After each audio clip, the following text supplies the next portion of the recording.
अरे बहारा चल जल्दी ट्रेन छूट जाए, लेट होता। खुश रहो बाबू, रास्ता में आराम से जाइयो आ कुछ खा पी लियो।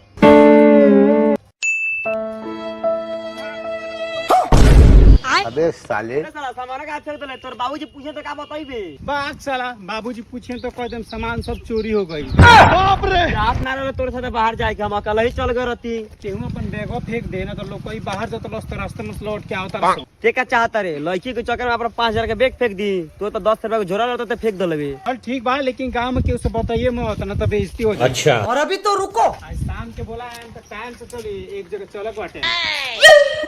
अरे तनी के सवेरे नु बाहर गइल हसन, काहे वापस चलिल? पापा सामान तो सब चोरी हो गेल स्टेशन पर। ते केंगे सामान धइले लेके तोर चोरी हो गइल, एकर चोरिए नहीं का भइल। ना हो चाचा, चोरी नहीं के भइल, सामान सब रास्ता फेंक दलबा। तार लइको के लइकिस बतियाला हुए, माना कइले बिया कि आज मिल लियो त बियो न जई हो। हाँ जो भोसड़ी वाला हमरा घर से आज के बाद से हमरा घर